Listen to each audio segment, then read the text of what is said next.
तो सियाग भाई बहुत बहुत धन्यवाद। आपने इतने बिजी शेड्यूल में से हमारे लिए समय निकाला, और ये आपकी विशेषता, आप लोगों के लिए समय निकालते रहते हैं। आपको देखकर हज़ारों युवक प्रोत्साहित हुए हैं आपके खुद के एग्जाम्पल से। तो हम लोग कई चीज़ें आपके बारे में जानना चाहते हैं और उसको रिकॉर्ड भी करना चाहते हैं कि क्या इससे हम शुरू करें कि आपकी अपनी शुरुआत कहाँ से हुई, कैसे हुई, शिक्षा में कैसे आप आए? तो अमन भाई, सबसे पहले तो आपका शुक्रिया कि इस तरह की बातचीत का एक मौका निकाला आपने। और मेरा पूरा नाम है राम नारायण सियाग, और मैं पंजाब में एक डिस्ट्रिक्ट फिरोजपुर था, अभी एक नया डिस्ट्रिक्ट बन गया फाजिलका। मेरा बचपन वहाँ बीता है, और मैं गांव में पढ़ा हूँ सिंगल टीचर स्कूल। और शुरू के 3 क्लास में तो वहाँ स्कूल बिल्डिंग भी नहीं थी, किसी घर में बैठ के हम पढ़ते थे। तो वहाँ से निकल के, और तो वो प्राइमरी स्कूल टीचर मेरे लिए बहुत एक प्रेरणा थे कि मुझे टीचर बनना है। फिर धीरे धीरे कुछ रिश्तेदारों के घर रह के इस तरह से करके पढ़ाई करता गया, पर ये था कि मुझे पढ़ने आगे निकलना है। वो मेरी बड़ी बहन के एक परिवार में एक व्यक्ति थे जो कॉलेज में पढ़ाते थे उस टाइम, तो वो एक तरह का मॉडल था कि भी मुझे इस तरह का ही कुछ बनना है। तो फिर मैंने बीएससी कर लिया, एमएससी कर लिया। फिर उन्होंने कहा भी टीचर बनने के लिए बीएड करना पड़ता है, मैंने बीएड कर लिया। और फिर वहाँ बीएड करते करते वहीं मुझे जिस कॉलेज में मैं पंजाब में था, उन्होंने कहा हम आपको अपॉइंटमेंट दे रहे हैं, आप एमएड करके आ जाओ। तो मुझे वहाँ ज्वाइनिंग मैंने कर लिया, फिर 1 साल का लीव लेके एमएड करके आया। तो ये तो मेरी पढ़ाई का बैकग्राउंड। पर पढ़ने में मेरी बहुत लगातार एक इच्छा रहती थी, तो मैं उस दौरान ही मुझे लगा आगे पीएचडी करना है। मैंने ज्वाइन कर लिया, पढ़ाना शुरू किया, टीचर एजुकेटर एक जगह अबोहर, वहाँ एक कॉलेज था उसमें। और फिर मैंने पता किया अभी कहाँ से पीएचडी करें, तो जहाँ से मैंने एमएड किया था वहाँ हमारे प्रोफेसर ने बताया कि बड़ौदा में एक बड़ा अच्छा सेंटर है एजुकेशन का, और वहाँ एक व्यक्ति का नाम बताया, B K Pasi, doctor B K Pasi. अच्छा। तो मैं एक समर में उनसे मिलने गया, तो उनको अच्छा लगा। वो हमारे एक और कुलीग उसी कॉलेज के, वहाँ उनसे पहले कांटेक्ट था। तो पहले समर में तो जनरल बातचीत हुई, किस टॉपिक पे करोगे, कैसे करोगे। फिर मैं सेकंड समर में फिर गया, और काफ़ी काम करके, बैकग्राउंड करके, तो मैंने पीएचडी का रजिस्ट्रेशन करवा लिया वहाँ पे एमएससी यूनिवर्सिटी बड़ौदा में, जो डिपार्टमेंट एजुकेशन का। थोड़ा काम शुरू किया, और वो मेरे जो गाइड थे वहाँ पे रीडर थे। तो कुछ टाइम बाद वो इंदौर में प्रोफेसर होके आए। तो मैंने तो मध्य प्रदेश में कभी आने का सोचा नहीं था, पर वो आए तो फिर मुझे लगा मैं काम इनके साथ शुरू किया, इनके साथ ही पूरा करूं। तो मैं एक गर्मी की छुट्टियों में इंदौर आया, मुझे इंदौर बड़ा भा गया, अच्छा लगा। और उन्होंने, मेरे प्रोफेसर ने कहा कि आप यूजीसी एक फेलोशिप मिलता है, आप वो अप्लाई कर लीजिए, और आप 3 साल यहाँ पूरा टाइम रह के आराम से। तो मैंने यूजीसी फेलोशिप अप्लाई किया, मेरा हो गया। वहीं रहते हुए मुझे एक किशोर भारती नाम की संस्था होशंगाबाद में, बनखेड़ी एक जगह पिपरिया के पास, वहाँ का पता लगा। और एक दिन डॉक्टर अनिल सदगोपाल वहीं डिपार्टमेंट में आए हुए थे, हम बात ही कर रहे थे, वो भी घूमते रहते थे। तो उनसे बातचीत करके बड़ा अच्छा लगा। तो वहाँ एक बहुत ही एक्साइटिंग प्रोग्राम, आप लोग सब जानते हैं, होशंगाबाद साइंस टीचिंग प्रोग्राम, किशोर भारती अपने 2 क्लस्टर में चलाती थी गवर्नमेंट के साथ मिलके। तो उस समय वो कहने लगे कि इस प्रोग्राम का हम एक्सटेंशन कर रहे हैं पूरे ज़िले में, और आप उसमें आइए। तो मैं 78 में पहली बार होशंगाबाद डिस्ट्रिक्ट में जो पूरा प्रोग्राम का फैलाव हो रहा था, तो मैं जुड़ा। मुझे बड़ा अच्छा लगा, क्योंकि हम अपना टीचर एजुकेशन में यही कह रहे हैं कि साइंस पढ़ाएं कैसे, प्रयोग करके पढ़ाएं, ऐसे करें। तो वो सब हम प्रैक्टिकल हो रहा था, और बड़े साधारण बैकग्राउंड के टीचर, और वहाँ की रिसोर्स टीम बड़ी एक्साइटमेंट, अलग अलग तरह के लोग आए हुए थे, वो अलग से कभी बात करेंगे। तो वहाँ से एक रुझान और गहरा बना कि एजुकेशन में काम और कैसे किया जा सकता है। एक तो डिपार्टमेंट में रह के पढ़ना पढ़ाना ये इम्पोर्टेंट है, पर गांव के स्कूलों में कैसे बदलाव लाया जाता है, तो वो वहाँ से एक मोटिवेशन बना। तो इस तरह से मेरा एजुकेशन की तरफ बहुत बढ़िया, बहुत बढ़िया। तो कई सवाल मन में आते हैं, लेकिन पहले तो यही आता है कि एकलव्य के साथ जब आपने काम करना शुरू किया, और आपने बहुत काम किया, कई चीज़ें उसमें आप मशहूर हैं कई चीज़ों के लिए, एक चीज़ है चकमक क्लब्स के लिए। उनके बारे में थोड़ा बताएंगे कि क्या सोच थी, कैसे लोगों के साथ जुड़ाव बनाया, क्या कैसे उसको फैलाया काम को, इसके बारे में थोड़ा बताइए। तो एक तो मैं थोड़ी बैकग्राउंड, जब एकलव्य बन रहा था तभी ये अनिल भाई और कुछ साथी कहने लगे ऐसा ऐसा इंस्टीट्यूट बना रहे हैं, आप आना चाहेंगे क्या। हाँ। तो देखिए, एक मिडिल क्लास में इनसिक्योरिटी तो होती है। हम साधारण बैकग्राउंड से, गांव से पढ़ के निकल के आए थे, घर के पास थे। तो उन्होंने कहा नहीं, हम एक बार यूजीसी में बात की, आपको एक बार यूजीसी फेलो और मिल जाएगा, फेलोशिप। अच्छा। तो जब एकलव्य में हम कई लोग थे, मतलब आप जानते हैं, उसमें से विनोद रैना थे, हार्डी थे, अरविंद गुप्ता जी थे, हम 7-8 लोग ऐसे फेलोशिप यूजीसी। तो उसमें था 3 साल आपका सिक्योर है, और अगर आपका मन नहीं लगे तो आप वापस वहाँ जा सकते हैं। पर मैं 1 साल में इतना रम गया कि अब कोई ऐसी इतनी इनसिक्योरिटी नहीं है। मैंने कहा यार, इतने सारे लोग हैं और हमारी बड़ी लिमिटेड नीड्स हैं, हो जाएगा। तो फिर ये फेलोशिप कंप्लीट होने के बाद मैंने वहाँ से रिज़ाइन कर दिया। हालांकि उन्होंने कहा मुझे कि आपको जब भी ज़रूरत लगे मोस्ट वेलकम, आप आइएगा। पर आपके कॉलेज से? हाँ, कॉलेज साइड से उन्होंने। पर कभी वहाँ ऐसी कनेक्शन रहा मेरा आना जाना। तो एक तो ये एकलव्य में आना हुआ। एक मेरा लगातार, मैं अपने आप से सवाल करता रहता हूँ कि मैं अब इतनी दूर आया हूँ ये सब नया काम करने, तो ये साइंस टीचिंग बड़ा अच्छा है, पर इसका असर क्या हो रहा है। अब स्कूल में, बाकी स्कूल वैसे ही चल रहा है, वैसे वो पढ़ाई का तौर तरीका है। स्कूल भी वहाँ देखिए अलग अलग, वहाँ एक स्कूल कॉम्प्लेक्स था देवास जिले का, 7-8 स्कूल में काम चलता था। तो वहाँ भी कुछ टीचर बड़े डिवोशन से कर रहे हैं, कुछ थोड़ा नॉर्मल कर रहे हैं, कुछ खास कर भी नहीं रहे हैं। तो मैं अपने आप से एक तो ये पूछ रहा था भी इसका कितना इम्पैक्ट पड़ रहा है, और सेकेंडली ये देखता था भी गांव के बच्चों के पास समर वेकेशन में इतना लंबा टाइम में कुछ करने को नहीं है, या दिन में भी वो माँ बाप मजदूरी पे निकल गए, तो स्कूल के अलावा कुछ है नहीं। और हमें थोड़ा एजुकेशन का एक्सपोजर होने से भी, छोटी कोई लाइब्रेरी हो, बच्चे बैठे हैं कुछ सीखें। तो हम चकमक एक मैगजीन निकलती है एकलव्य की, अभी भी निकलती है, तो हमने बाल मेले शुरू किए थे। और चकमक में ऐसे अलग अलग कॉलम है, माथापच्ची है, ओरिगेमी है, तो वो एक्टिविटी वहाँ से करवाते थे और वो बच्चे उसमें सीखते थे। तो बाल मेले हम बहुत कम करवा पाते थे क्योंकि बहुत इंटेंस उसमें एनर्जी चाहिए। तो मुझे याद है एक लड़का अभी भी, अब तो काफ़ी वो यूथ, सुनील उनका नाम, तो उसने कहा भैया ये बाल मेला साल में 1-2 बार क्यों करते हो, अब ज़्यादा करो। तो हमने कहा हम ज़्यादा, हमारे पास इस तरह का नहीं है। तो उन्होंने कहा हम कर सकते हैं, हमें सिखाइए आप। अच्छा। तो ये आइडिया वहाँ से क्लिक किया। तो फिर एक बाल मेला करते थे, वहाँ बच्चों से कहते थे भी आप इस तरह का काम करना चाहते हैं तो आप आगे आ जाओ। तो 15-20 बच्चे आगे आ जाते थे। वो उन्हीं से फिर थोड़ी बातचीत करके, और ये तो चकमक क्लब का आइडिया वहाँ से आया। शुरू में थोड़ा हमने कहा कि स्कूल में कमरा मिल जाए, वो दे देते थे, पर अगेन वहाँ काफ़ी इंटरफेरेंस थी। स्कूल का टाइम हो गया, आप ताला लगाओगे, ये हो गई, फ्रीडम नहीं थी। फिर पंचायत ने भी हमें रूम दिया कुछ गांव में। तो हमें ये लगा कि बच्चों को एक ऐसा ऑटोनोमस स्पेस चाहिए जो उनका अपना है, कब खोलना है, कब बंद करना है। तो आई थिंक फिर बच्चों ने, हमने कहा भी आपको ऐसी कमरा घर ढूंढ लो, थोड़ा हम किराया दे देंगे। तो फिर इस तरह की कुछ जगह इस तरह की शुरू किए।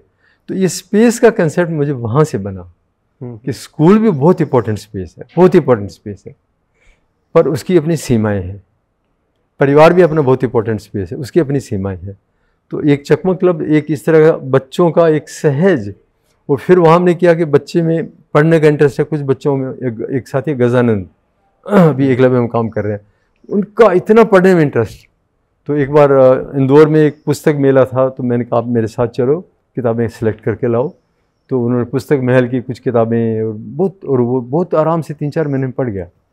तो लगा। फिर कुछ बच्चों का थोड़ा गाने में इंटरेस्ट है, कुछ का हाथ में क्राफ्ट का इंटरेस्ट है, कुछ का स्पोर्ट्स में। तो हर बच्चे का इंटरेस्ट की चीज़ क्या होगा, हम कोई ऊपर से नहीं डाल रहे हैं कि ये सीखना, वो करना, वो करना। तो वो बच्चों का उसमें से एक तरह की उन्होंने ओनरशिप ली, उसमें लीडरशिप निकलने लगी। फिर बच्चे जगह जगह आसपास के गांव में बाल मेले करने लगे, दूसरे स्कूल के प्रिंसिपल से परमिशन लेने लगे। तो आई थिंक वो मुझे लगा कि बच्चों में एक सहज टैलेंट है, लीडरशिप है, और वो हमारे फॉर्मल स्कूल में नहीं हो पा रहा। तो मैं इसको आइदर और करके नहीं देखा। स्कूल की अपनी स्ट्रेंथ है, उनकी अपनी लिमिटेशंस है। तो ये एक तरह का, इसको प्लूरल स्पेसेस हम कैसे बना पाए। और चकमक क्लब काफ़ी लंबे समय चला। पर अगेन संस्थाओं की अपनी सीमाएं हैं कि 10 साल चलाएंगे, 15 साल चलाएंगे, क्या हम उम्र भर चलाते रहेंगे। तो वो हुआ। और फिर इस बीच में हम एकलव्य से एक समावेश संस्था का आइडिया आया, तो मुझे देवास से फिर भोपाल शिफ्ट होना पड़ा। अगर देवास में रहते शायद कुछ और तरीका निकालते, तो वो चकमक क्लब उस तरह का। पर वो आइडिया देश में काफ़ी जगह फैला कि भी बच्चों के थोड़े अपनी जगह हो जहाँ। और शुरू के सालों में हम थोड़ा कोशिश करते थे कि हम लोग ज़्यादा इंटरफेयर ना करें, बस थोड़ा मटेरियल दे दें, 3-4 दिन की ऐसी वर्कशॉप कर लें, फिर उनको जो करना है करने दें।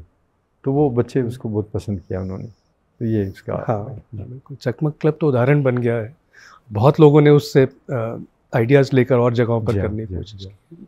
आपने जिक्र किया कि फिर आप समावेश में आ गए थे, उस पर भी मैं पूछना चाहूँगा, लेकिन पहले एक और, उसी समय आपने कबीर और कबीर के ऊपर गायन करने वालों के साथ काम करना शुरू किया था, उसके बारे में थोड़ा बताएंगे? जी हाँ। तो एक तो मेरा मतलब जब हम गांव में घूमते थे ना, तो इस तरह के गांव में लोग देखते गा रहे हैं और बड़े गहरे भजन गा रहे हैं। तो मैं गांव में काफ़ी जाता था, रुकता था। तो एक बार मैं जा रहा था गांव में, बस में एक साथी बैठे थे, वो तमूरा उनके हाथ में था। तो मैंने कहा आपका प्रोग्राम कहाँ है? तो उन्होंने कहा इस जगह है। तो मैं काम करके मैंने कहा मैं आ रहा हूँ। मैं रात को फिर वहाँ रुका, सुना, बातचीत की।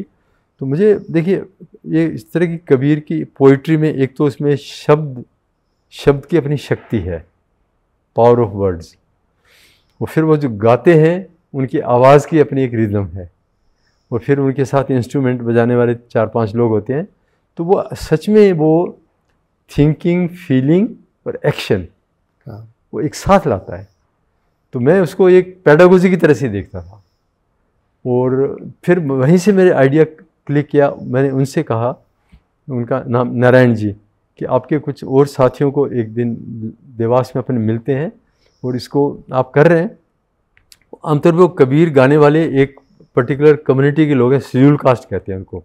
उसमें भी 80% बलाई एक कम्युनिटी है, जो पहले बलाई वही गाते थे। तो पहले मुझे लगा भी कबीर की वाणी इतनी लिमिटेड क्यों है, एक खास दलित मोहल्ले में गा रहे हैं, तो ये तो इतनी हमारी रिच हेरिटेज है, तो आई थिंक इसको हम लेके आएँ। तो थोड़ी मैंने एकलव्य में बातचीत की, तो जनरली ओपन थे लोग, पर थोड़ा सा लग रहा अभी इससे क्या होगा, कैसे होगा। मैंने कहा करके देखते हैं। तो 7-8 लोग आए थे। एक दो तारीख थी वो, मुझे 91 की बात है, 2 जून या ऐसा कुछ। तो वहाँ ये पैलासिन टिपाणियाँ, अभी तो आजकल बहुत नाम उनका पद्मश्री मिला है, बहुत जगह जगह लोग जा रहे हैं। फिर नारायण जी, कुछ उनके दोस्त, तो वहाँ यही बातचीत की। तो उनका बहुत इंटरेस्ट था, उनको लगा यार ऐसी तो कोई जगह ही नहीं है। तो वो उनका गायन बहुत लंबा रिलैक्स होता है, रात भर गाते हैं। तो वो शाम को अपन आ जाते थे 30-40 लोग, हम रात का खाना वहाँ मिलके खाते थे। वो फिर अपना गाना गा रहे हैं, बीच में चाय पी रहे हैं, गपशप कर रहे हैं। कोई थोड़ा बीच में मेहनत मजदूरी वाले आधा घंटा 1 घंटा सो भी जाते थे। तो वो रात भर चलता, और इससे धीरे धीरे बड़ी दोस्तियाँ बनी हमारी। और हमने पहले सोचा 1 साल थोड़ा चलाएंगे, फिर 1 साल बाद हमने कहा इसको आपको क्या लग रहा है? तो उनका नहीं, इसको चलाएंगे हम। तो फिर एकलव्य से एक साथी, दिनेश नाम था उनका, वो थोड़ा कोऑर्डिनेट करते थे। वहाँ जो लोग आ रहे हैं उनको रिसीव करना, चाय पानी की व्यवस्था करना, थोड़ी बातचीत हो रही है, उसके क्या सवाल बन रहे हैं थोड़ा रजिस्टर में लिखना, वो डॉक्यूमेंट है अभी भी। तो वो एक ऐसी दोस्ती कम्युनिटी बन गई ऐसे सिंगर्स की। और हम जैसे मैं तो इसको कह रहा हूँ, मतलब प्रेम करने वाले लोग, हम तो ना सिंगर हैं ना आर्टिस्ट हैं। तो वो धीरे धीरे बड़ा अच्छा बना, और वो 9-10 साल लगातार चला विदाउट एनी ब्रेक। और उससे फिर हमने एक छोटी सी किताब निकाली इस तरह के भजन, जो हमें लगता है कि हमारे मैं क्योंकि साइंस बैकग्राउंड का हूँ, तो वो उससे मिलता जुलता, जिन खो जाते न पाइया, है ना। तो वो बिल्कुल मेटाफर बड़े सुंदर। तो वो हमने 28-25 गाने, एक छोटी बुकलेट बनाई, वो जगह जगह बड़ी मशहूर हुई। हज़ारों की तादाद में उसकी कॉपियाँ बिकती थी 2-2 रुपये में। वो मशहूर हो गया 2 तारीख वाली 2 रुपये की किताब। तो वो उस तरह का चला। अगेन फिर मैं जब भोपाल शिफ्ट हुआ, तो फिर वहाँ के साथियों ने कहा यार हमसे तो ये मुश्किल है, अब नहीं हो पाएगा वगैरह। तो वो तब एक हमारे दोस्त हैं, अभी भी सुरेश पटेल उनका नाम, इंदौर में रहते हैं। वो cotton corporation of India CCI में काम करते थे। तो वो उनको एकलव्य के बारे में, देवास के बारे में आप तो आते जाते थे कबीर वाले प्रोग्राम में भी। तो मैंने उनसे कहा कि आप इस काम को देवास में अब इस तरह से हम क्लोज कर रहे हैं, आप इंदौर में करिए। तो हम लोगों ने फिर एक संस्था रजिस्टर्ड की, कबीर जन विकास समूह। पर ये तय कि हम कोई फंड नहीं लाएंगे, कोई इवेंट करना है, कोई डोनेशन दे रहा है तो आपको ठीक है। तो एक थोड़ा सिस्टम बनाया, तो वो संस्था अभी भी चल रही है, काफ़ी अच्छे प्रोग्राम्स कर रही हैं। ये 2 तारीख वाले प्रोग्राम में हमने एक तो ऑडियो कैसेट बनाई थी, अच्छा, इंदौर में। और ये देखिए कैसे पॉपुलर हुआ। और वो कैसेट जो है उसमें ये टिपाणिया जी, इनके साथियों के भजन थे। और ये 2 तारीख वाले प्रोग्राम लोकल न्यूज़पेपर वगैरह में कवरेज काफ़ी था। तो ये ऑडियो कैसेट उस ज़माने में वो चलती थी, रील वाली, तो वो काफ़ी जगह जगह फैली। और एक प्रभात जोशी एक जर्नलिस्ट थे, जनसत्ता में दिल्ली में काम करते थे। तो पहले नई दुनिया में थे, फिर दिल्ली हाँ, चले गए थे। हाँ, हाँ। तो वो एक्चुअली वहीं मालवा, वहीं उस इलाके के रहने वाले हैं। तो बीच में वो दिल्ली में काफ़ी बीमार हुए। हाँ। तो एक साथी हमारे उन्होंने वो कैसेट दी कि आप लेटे लेटे सुनिए। तो वो सुन के उनको तो अपनी गांव सारी, वो जब ठीक है तो जनसत्ता में एक लेख लिखा उन्होंने। अच्छा। तो वो लेख मतलब उससे एक जनसत्ता का उस ज़माने में तो बहुत नाम था। तो वो बहुत अपनी अपनी जगह गया, वो गवर्नमेंट की नज़र में भी आया।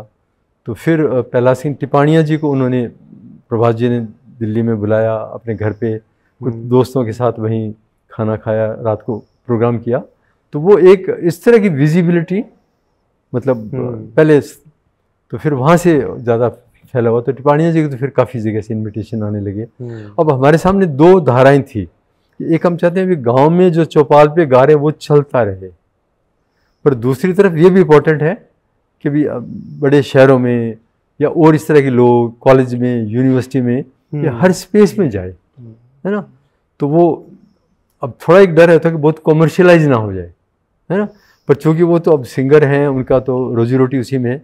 प्रहलाद सिंह टिपाणिया जी की एक अच्छी बात है कि वो स्कूल टीचर थे गवर्नमेंट जॉब में, तो उनकी अपनी लाइवलीहुड बड़ी सिक्योर थी। फिर और भी धीरे धीरे कई लोग निकल के आए। ये कालूराम बामणिया जी, मेरे ख्याल आपने नाम सुना होगा, अभी उनको पद्मश्री अभी मिला है।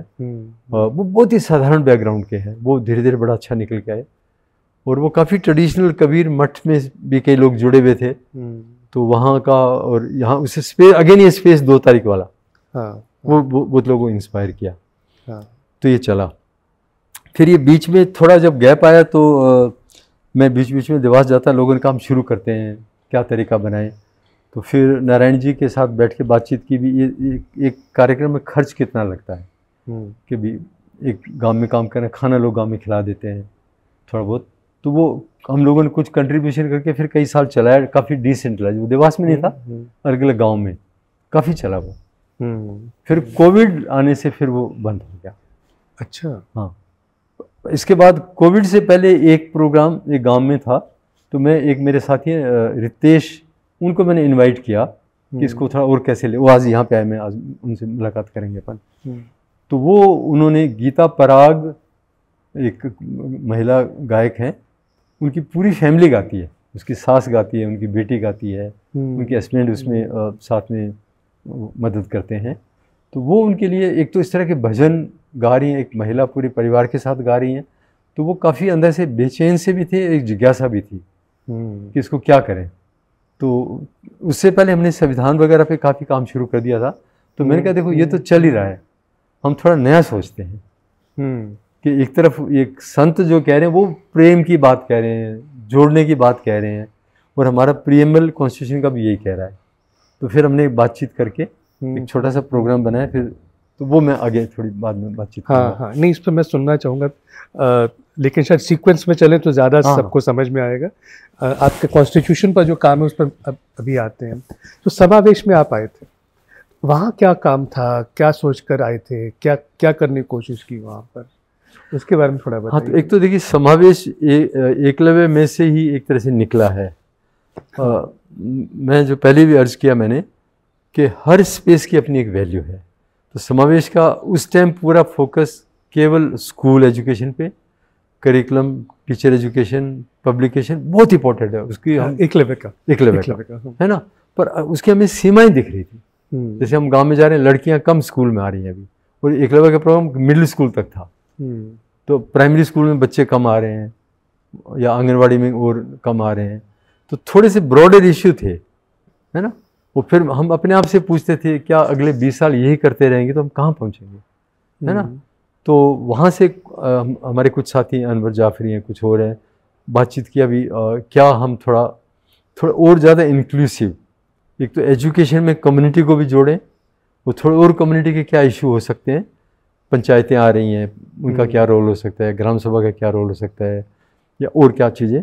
तो थोड़े इस तरह के सवाल, और एकलव्य में बहुत लंबी 2 साल इस पर बातचीत चली। काफ़ी सारी सावधानियां भी वहाँ से हमें बताई गई। तो वो अलग 2-3 साल तो हम साथ मिलके ही काम किया, पर उस काम की नेचर बहुत अलग थी। अब आपको कम्युनिटी में काम करना है तो शाम को मीटिंग होनी है, अर्ली मॉर्निंग मीटिंग होनी है, फिर आपको स्टाफ उस तरह का चाहिए। फिर गांव में काम करना है तो वो क्लस्टर के आसपास लोग हमारे फुल टाइम रहने वाले होने चाहिए। तो प्रोग्राम में लोग भी अलग तरह के चाहिए, प्रोग्राम का डिज़ाइन भी अलग तरह का चाहिए। तो फिर यही कहा कि चलिए अलग संस्था बनाते हैं।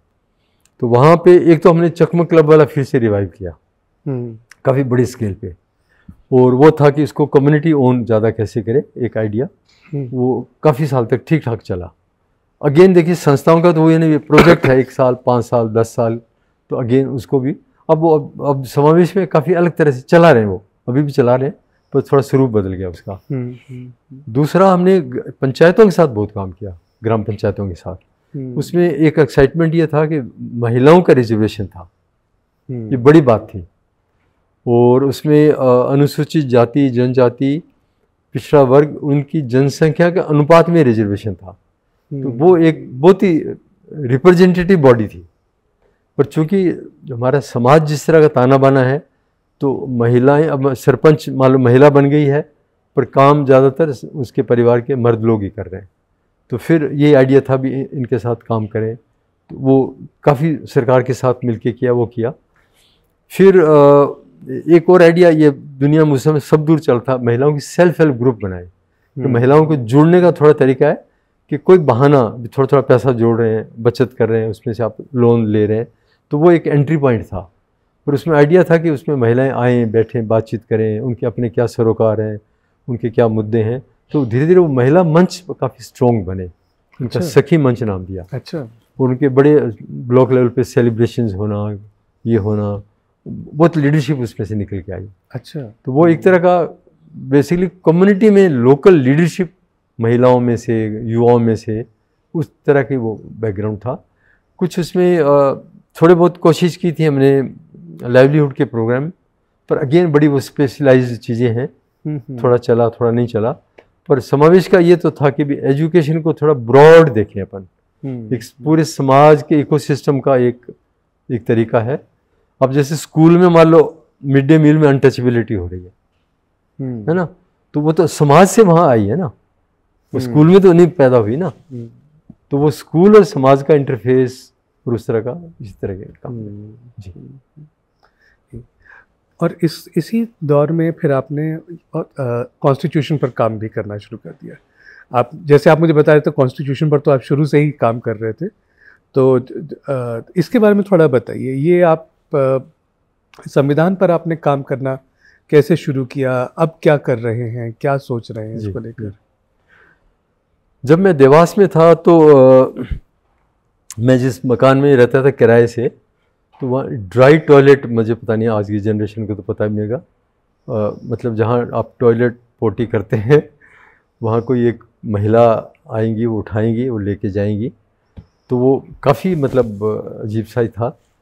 तो हमने मकान मालिक से कहा कि भाई आप ये थोड़ा टॉयलेट आप अगर दूसरा बना दें। तो उन्होंने कहा भी मैं क्यों पैसा लगाऊँ इतना, मेरा तो काम चल रहा है, आपको यहाँ नहीं रहना तो कोई दूसरा किराएदार आएगा।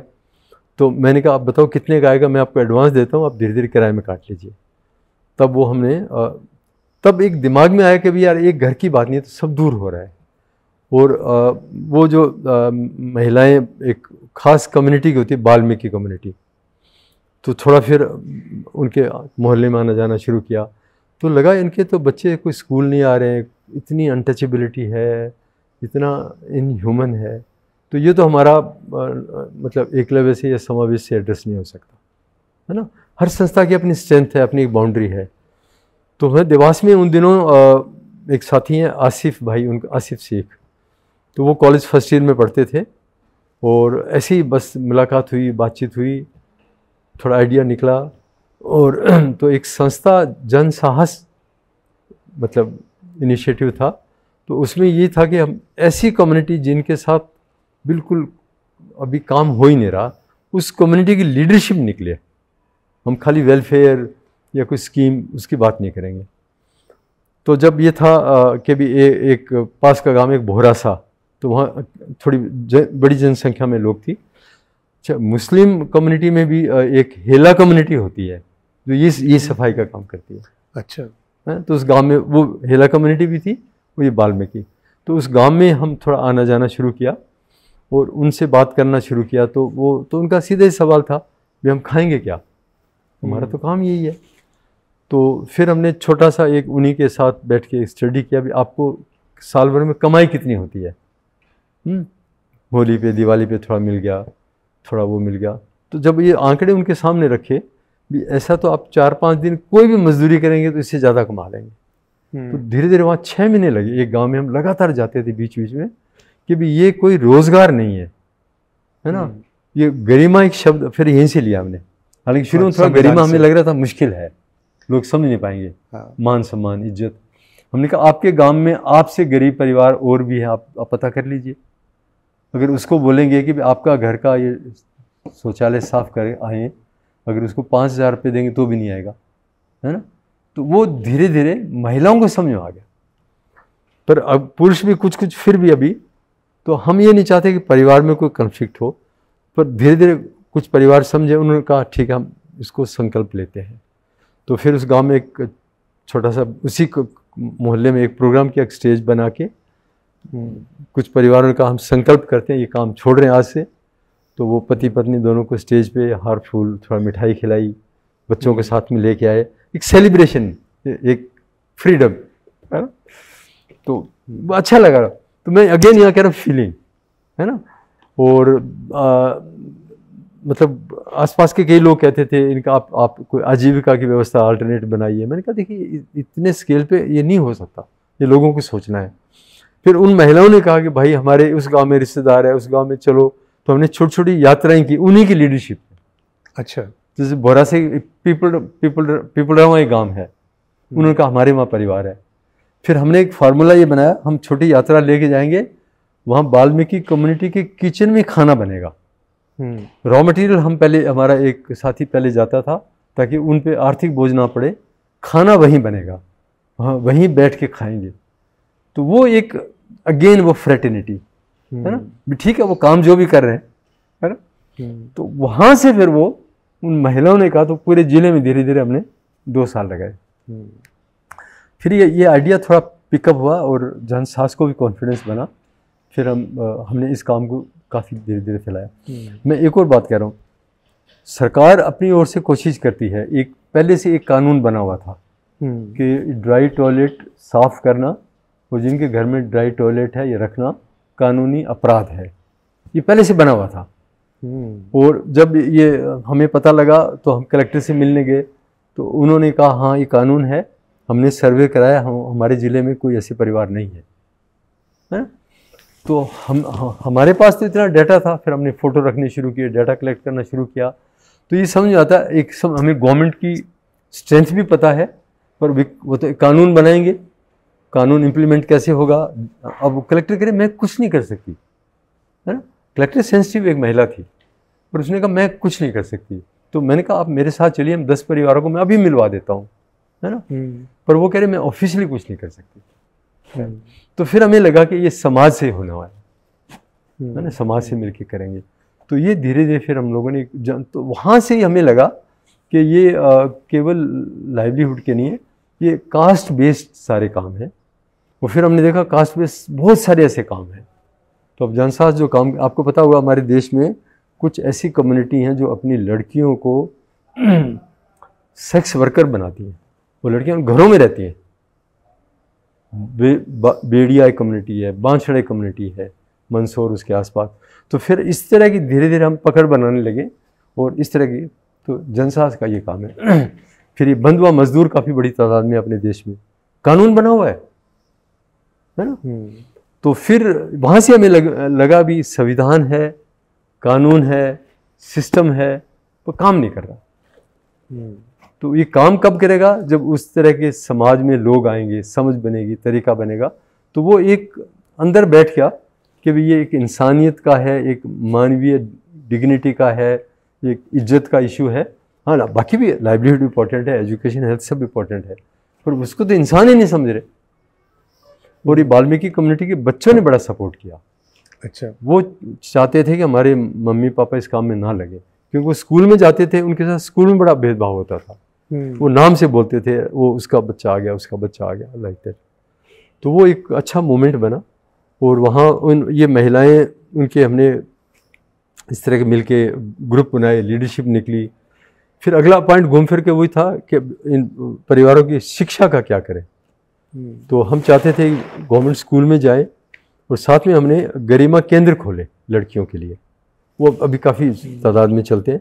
तो वो 2-2.5 वो चकमा क्लब का ही थोड़ा आइडिया था कि स्कूल से पहले या स्कूल के बाद कुछ टाइम वहाँ बच्चे आए, थोड़ा स्कूल का होमवर्क करें, वहाँ किताबें, वही एक्टिविटी। तो उससे लड़कियों का कॉन्फिडेंस बढ़ा और वो स्कूल में ठीक परफॉर्मेंस करने लगी, एजुकेशन में जाने लगी। फिर धीरे धीरे जनसास में थोड़ा हमने इस तरह का तरीका बनाया कि लड़कियों की पढ़ाई छूटे ना। अगर आगे चल के एडमिशन दिलाना है, कहीं बाहर जाना है, थोड़ा और फाइनेंशियल सपोर्ट चाहिए, तो फिर हमने ये देखा कि हमारी संस्थाओं की क्या लिमिटेशन होती हैं। तो हम प्रोजेक्ट बेस्ड फंडिंग में मतलब बहुत ही डिपेंडेंट है फिलैंथ्रोपी पे। तो फिर जनसास में हमने थोड़े तरीके बनाए, वो कभी चाहें तो अलग से बात करेंगे। हाँ। कि एक अच्छी कम्युनिटी से लीडरशिप निकल के आए, वहाँ से प्रोग्राम निकल के आए, और थोड़े फाइनेंशियल सस्टेनेबिलिटी निकल के आए।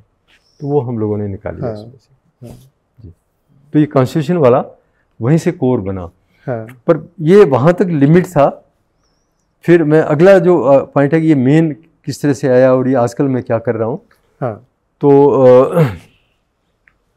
हमें लगा ये तो एक बहुत इंपॉर्टेंट काम है, पर एक बहुत सीमित समुदाय में है, इससे संविधान बहुत फैलेगा नहीं। पर ये विप्रो आपका ये education initiative partners meet Bangalore में होती थी, हम आते थे, जाते थे, थोड़ा बातचीत करते थे, थोड़े थोड़े हमने और थोड़ा इसको ब्रॉड अपने लेवल पे करना शुरू कर दिया था। तो वहाँ कुछ साथियों का इंटरेस्ट बना कि आप क्या कर रहे हो, कैसे कर रहे हो, थोड़ा आइडिएशन सा हुआ। तो एक बार मुझे वहाँ यूनिवर्सिटी में लॉ डिपार्टमेंट में बुलाया, थोड़ी बातचीत की। मैं एक वनिता है वी द पीपल करके एक ऑर्गेनाइजेशन, हम दोनों गए। तो शायद फिर वहीं आपस में उन्होंने कुछ ज़्यादा गहरी बातचीत की होगी। तो ये फेलोशिप का प्रोग्राम ये 2019 में शुरू किया कि हम कॉन्स्टिट्यूशनल वैल्यू पे फेलोशिप देंगे। अच्छा, कॉन्स्टिट्यूशन वैल्यूज़ की फेलोशिप, ये नया काम था। पर इससे पहले हमने 3-4 साल इस पर काफ़ी थोड़ा थोड़ा हमने देवास ज़िले में कुछ संस्थाओं को लेके अपने अपने स्तर पे करके देखा कि फिजिबल है ये। तो ये इससे फिर एक ताकत मिली। पर ये फेलोशिप हमारा शुरू हुआ, और शुरू में APF को भी बहुत क्लैरिटी नहीं थी। उन्होंने कुछ संस्थाओं से कहा आप अपना एक प्रपोजल बनाइए, इस पे काम शुरू करिए। हमने थोड़ा इसको गहरा बनाया कि उसमें शुरू में मेंटर रखा कि बिना मेंटरशिप ये काम नहीं होगा, इसमें कैसे होगा। तो वो थोड़ा सोच विचार करके, जनसास में हैं ऐसे लोग, हम एज ए मतलब जनसास फ्रेंड्स वगैरह, हम जनसास में कभी हमने कोई स्टाफ मेंबर या उस तरह से कभी नहीं रहे, एज ए वॉलंटियर में रहा हूँ। अच्छा। ऐसे कई दोस्त हैं हमारे। तो ये प्रोग्राम ठीक ठाक सा निकला। फिर इसको अब APF वाले काफ़ी जगह फैला रहे हैं। ये तो अभी आप फेलोशिप प्रोग्राम, तो ये फेलोज क्या करते हैं जाकर? हाँ, तो मैं एक तो ये फेलो अलग अलग संस्थाओं का थोड़ा अलग अलग रोल है। तो बेसिकली फेलो कई तरह के हैं। एक फेलो है जो कम्युनिटी में ही काम करते हैं, जो कम्युनिटी वॉलंटियर हैं, यूथ है, कोई उनकी अपनी संस्था नहीं है पर एक्टिव है। कुछ ऐसे लोग हैं जिनकी अपनी संस्था रजिस्टर्ड है, काम करते हैं, ऐसे फेलो भी हैं। अच्छा, है ना। तीसरे कुछ ऐसे फेलो जो एडवोकेट्स हैं, जो अच्छा। प्रैक्टिशनर एडवोकेट हैं। अच्छा, एडवोकेसी करते हैं। हाँ, वकील हैं, वो अच्छा, वकालत करते हैं। अच्छा अच्छा हाँ, अच्छा, वकालत करते हैं, ऐसे भी हमारे हैं। हाँ। फिर क्योंकि जनसास का बैकग्राउंड बहुत है, तो जो कुछ ऐसे रेप सर्वाइवर लीडर्स हैं, अच्छा। अब उनको हम सर्वाइवर्स नहीं कह रहे, लीडर्स कह रहे हैं, उसमें से निकल के आ गई हैं, उस तरह के फेलो है। कुछ ये सेल्फ हेल्प ग्रुप की फेडरेशन बनाई महिलाओं ने, फेडरेशन के लीडर्स हैं। तो फेलोशिप में बहुत ही डाइवर्स लोग हैं, बहुत ही डाइवर्स, एजुकेशन वाइज भी, मतलब जो प्राइमरी स्कूल तक गए ऐसे लोग भी हैं, और जैसे इंजीनियरिंग LLB के ऐसे लोग भी हैं, और ऐसे कम्युनिटी वाइज भी बहुत डाइवर्सिटी है। सब जिस तरह के हमारा देश है, तो उसमें अनुसूचित जाति, जनजाति, ट्राइबल, ट्रांसजेंडर, हर तरह के लोग। तो एक हमें ये समझ में आया कि इंडिया, भारत बहुत ही डाइवर्स कंट्री है। तो हमारा काम का तरीका भी जब तक इस तरह का नहीं बनेगा, आमतौर पे जैसे हम जनशास्त्र में या कोई संस्था में काम करते हैं ना, तो थोड़ा एक तरह के लोगों के साथ काम करते हैं, वो बड़ा इंपॉर्टेंट है, पर अगेन वो बड़ा लिमिटेड है। तो ये फेलोशिप में ये काफ़ी, ये सारे बैरियर हम थोड़ा क्रॉस करें और मिल के कैसे सीखें। तो हमने कहा एक तो डाइवर्सिटी, विविधता के लोग साथ आए और एक दूसरे को सुने, डायलॉग। तो अब जैसे एक ट्रांस पर्सन है, मतलब हमारे एक अभी फेलो है, अब सोचिए वो 10वीं 11वीं क्लास तक गर्ल्स हॉस्टल में रही है, और वो कह रही है कि मैं तो आइडेंटिटी में बाहर की दुनिया में मैं लड़की हूँ, पर मैं असल में लड़की नहीं हूँ, है ना। उसकी बड़ी मज़ेदार कहानी है। तो उसने जब कहानी वो सबको शेयर की तो बड़ा मूविंग है। नहीं तो हम पहले ऐसे लोगों को इस दृष्टि से नहीं देखते थे। या एक कोई महिला जिसके साथ रेप हुआ है ना। अब धीरे धीरे हमने एक जनशास्त्र में बड़े काम किए ऐसे कि आपके साथ किसी ने कोई बदतमीजी की है तो आपको गिल्ट फीलिंग क्यों हो रही है ना। वो हमारे समाज में ऐसा हमें बनाया गया है। तो हमने जनशास्त्र में काउंसलर रखे हैं, लॉयर्स रखे हैं जो मदद करते हैं, परिवार के साथ काउंसलिंग करते हैं। तो इस तरह के लोग हम लेके आए फेलोशिप में। और वो इसमें हमने एक टैगलाइन दी है, संवैधानिक मूल्यों को जाने, माने और जिए। तो जानना हो गया इन्फॉर्मेशन या थोड़ा कंसेप्चुअल अंडरस्टैंडिंग, है ना, कोग्निटिव एक तरह का। मानना मतलब कन्विंस होना भी, हाँ अब जैसे मुझे हेल्थ के बारे में बहुत सारी जानकारी है, खान पान के बारे में जानकारी है, पर मैं कहाँ उसको प्रैक्टिस में ला रहा हूँ। तो मानना मतलब हो गया कि आपकी थिंकिंग और फीलिंग दोनों को एक साथ ले आए आप कन्विंस हो गए भी यार ये तो करना ही करना है। तो ये वैल्यूज फ्रेटर्निटी है। हम कहते हैं हाँ ठीक है हम सारे हैं, पर वो मानते नहीं है, उस पर चलते नहीं है।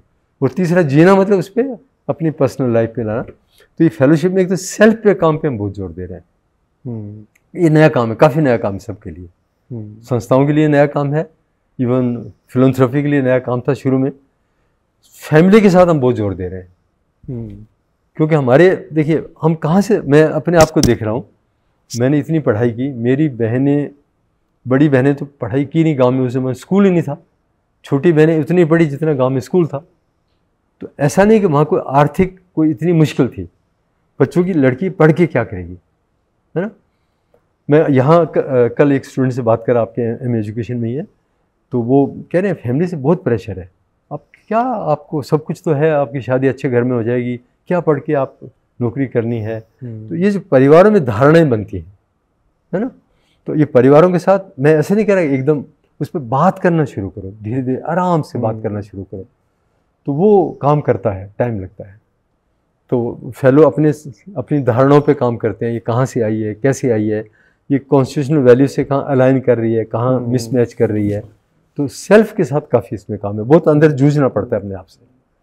और दूसरा फैमिली के साथ, फिर थर्ड उसको एक अपना कम्युनिटी में कोई इनिशिएटिव, यूथ के साथ, एडोलेसेंट के साथ, या जिनके साथ भी वो काम कर रहे हैं। तो ये 3 तरह के इनिशिएटिव है। और इसमें मेंटर हैं, वो हम लोग सपोर्ट करते हैं, मटेरियल जनरेट करते हैं। और काफ़ी रिलैक्स, मतलब प्रेशर नहीं है कि भाई मेंटर उसके कोई सुपरवाइजर नहीं है, कोई टास्क मास्टर नहीं है, मिलके को क्रिएट कर रहे हैं। और हमारे मेंटर्स में भी हमने बहुत डाइवर्सिटी रखी है, कम्युनिटी वाइज इस तरह का। तो एक हमारा ये बहुत यकीन बना है कि जितनी डाइवर्सिटी बढ़ती है उतना हम बहुत सीखते हैं, एम्पैथी आती है। और वो फिर कन्फ्रंट नहीं, अब आरक्षण को लेके हमारे यहाँ बहस नहीं होती। उसको पता है यार अब वो एक फेलो है जिसके घर भोपाल शहर के जिस वो कच्ची बस्ती में रही है, वहाँ वो एक सामान्य परिवार की एक लड़की जाके वहाँ रहती है, उसको समझ में आ जाता है। तो वो केवल लॉजिकल आर्गुमेंट से नहीं जीता जा सकता, जो एक्सपीरियंशियल लर्निंग। तो एक और फेलो मैं एग्जांपल दे रहा हूँ, वो एक जनरल कम्युनिटी की है।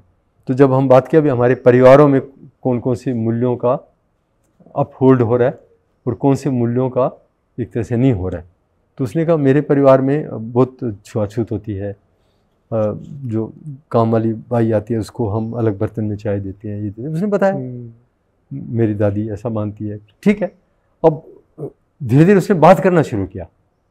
तो पहली बात तो घरों में ऐसी बात करना ही बड़ी चीज़ होती है ना। फिर वो अपनी कहती है दादी देखो आपका भी वोट है, इसका भी वोट है, बराबर नागरिक हैं। अब उनके अपने तरीके हैं, कोई बने बनाए रेडीमेड तरीके नहीं है, पर वो धीरे धीरे परिवारों में थोड़ा बात करना शुरू होता है, थोड़ा कुछ 2-4 चीज़ें बदलती है, थोड़ा कहीं हलचल मचती है, कहीं थोड़ा सा टेंशन भी होता है। फिर हमने इसमें जो करिकुलम बनाया 3 साल का, तो उसमें काफ़ी सारी चीज़ें ये इस तरह की ली है कि कॉन्फ्लिक्ट आएगा, इसको कैसे समझें, कैसे इस पर डायलॉग करें, क्या तरीके बनाएं। तो फेलोज इस पर काफ़ी मतलब हम लोग मिलके काम कर रहे हैं। और अब ये मेंटर्स, अब हम लोग, मैं एक और कह रहा हूँ, मैं जो मुझे हमेशा लगा एक स्पेस से काम नहीं चलेगा।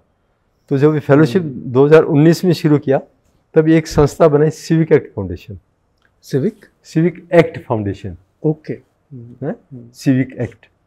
तो ये आइडिया था कि भी ये जनसास में तो एक फेलोशिप चलेगा, फेलोशिप के लिए एक थोड़ी संस्था स्ट्रॉन्ग चाहिए, थोड़ा फाइनेंशियल स्टेबिलिटी चाहिए, तो वो जनसास में है। पर एक संस्था में अगर बहुत तरह तरह के प्रोग्राम लाते हैं तो वो भी संभाल नहीं पाती। तो वहाँ फिर हम ये काम कर रहे हैं अभी कि इस तरह के और संस्थाओं को ढूंढें जिनको फेलोशिप मिल गया है, उनके साथ थोड़ा बेसिक ओरिएंटेशन करें, मेंटर के साथ काम करें। तो वो सिविक एक्ट का या जो बदलाव आ रहे हैं उसको थोड़ा समझना, डॉक्यूमेंट करना, मटेरियल बनाना। तो मैं एक तो मतलब ये मुझे लगा कि संस्थाओं में से संस्था निकलती जाएं, नए टाइम के अनुसार थोड़ी इनोवेटिव, और एक इकोसिस्टम बनता है। तो इकोसिस्टम लीडर चाहिए हमें। अभी हमें संस्था के लीडर बना लिए, एक संस्था चलाना आ गया है। पर अब ये तो मसले कोई एक संस्था के नहीं है ना, कोई एक कम्युनिटी के नहीं है। तो थोड़ा इस तरह का ब्रॉड, इस तरह की लीडरशिप जिसको हम ग्रोथ माइंडसेट कहते हैं, तो ये फेलोशिप में हम काफ़ी इन्वेस्ट कर रहे हैं कि नेक्स्ट हमारी कम्युनिटी लीडर किस तरह के निकल के आए। है ना। फिर हम क्या, अभी अधिकार पे काम करने वाले बहुत लोग तैयार हो गए हैं, मुद्दों पे काम करने वाले लोग पहले से तैयार हैं, इंटाइटलमेंट गवर्नमेंट की बहुत सारी स्कीम्स हैं। पर ये मूल्यों का काम, बस मैं एक लास्ट एक हम अगेन इसको एक मेटाफर से बहुत उपयोग करते हैं, रूपक। ये हमने ज़्यादा ये कबीर या उनकी भजनों से सीखा। वो जैसे एक तारा कह दिया उन्होंने, ताना बाना कह दिया, जो आम जिंदगी में लोग बोलते हैं बड़ा आसानी से।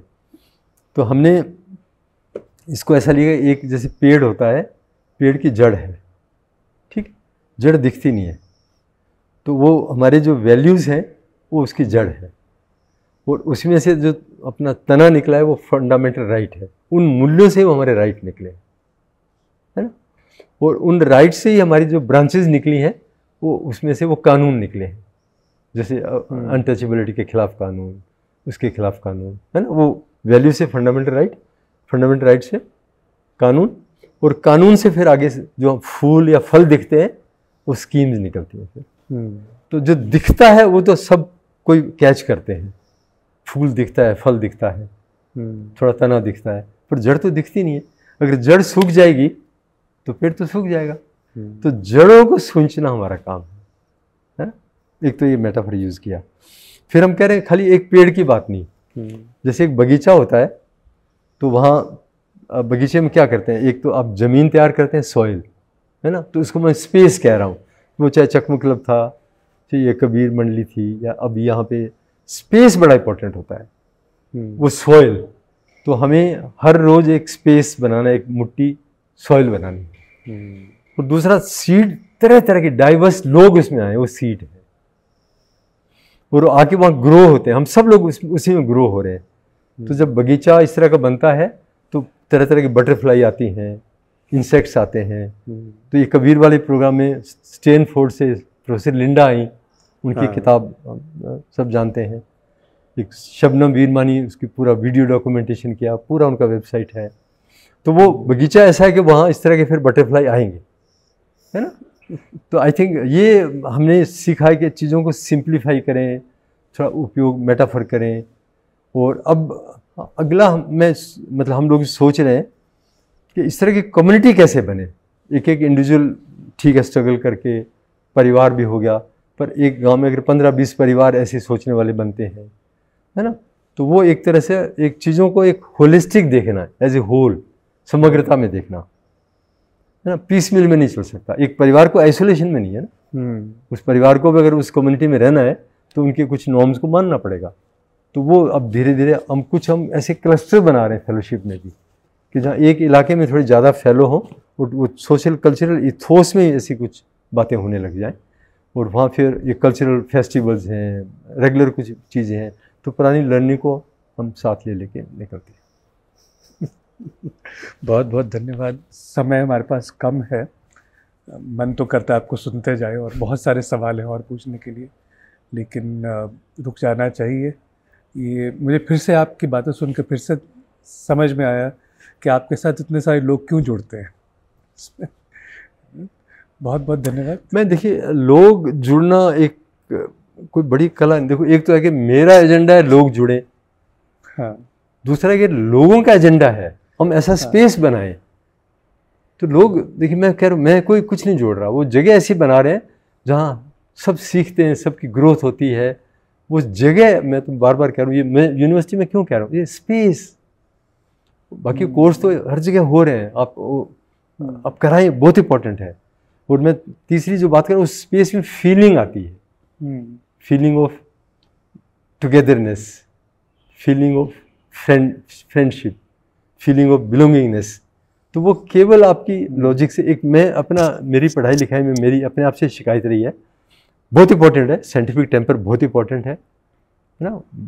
पर आई थिंक एक मैं और थोड़ा ऐड कर रहा हूँ, जब ये काम करना शुरू किया तो धीरे धीरे मैंने थोड़ा सा ब्रेन के बारे में पढ़ना शुरू किया। हम ऐसे हैं क्यों, और ये थिंकिंग, फीलिंग, बिहेवियर इतना कॉम्प्लेक्स क्यों है।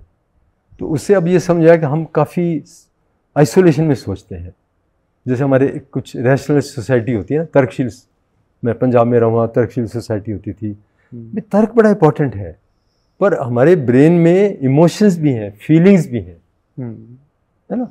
तो कैसे आपकी इमोशंस आपकी थिंकिंग को कैसे इफेक्ट करती है, थिंकिंग आपकी फीलिंग को कैसे, फीलिंग से आपके एक्शन को कैसे।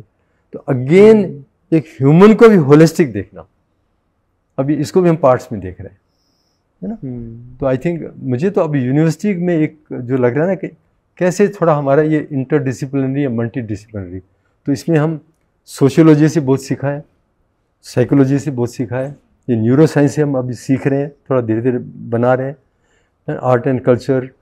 तो आई थिंक ये यूनिवर्सिटी का भी जो अपना ये ठीक है, सब्जेक्ट को सीख रहे हैं, साइंस का तरीका ये है ना, चीज़ों को फ्रेगमेंट करिए, बांटिए, सीखिए, वो इम्पोर्टेंट है, पर साथ में जोड़ना भी सीखें हम। जैसे जिक्सा पजल होती हैं अलग अलग, पर जुड़ के एक पिक्चर बनती है। तो अब थोड़ा इसी तरह का हम काम कर रहे हैं, तो मैं उम्मीद है कि हम मिलके कुछ और आगे बढ़ पाएंगे तो अच्छा लगेगा। बिल्कुल बिल्कुल। Thank you, thank you, thank you, thank you, thank you.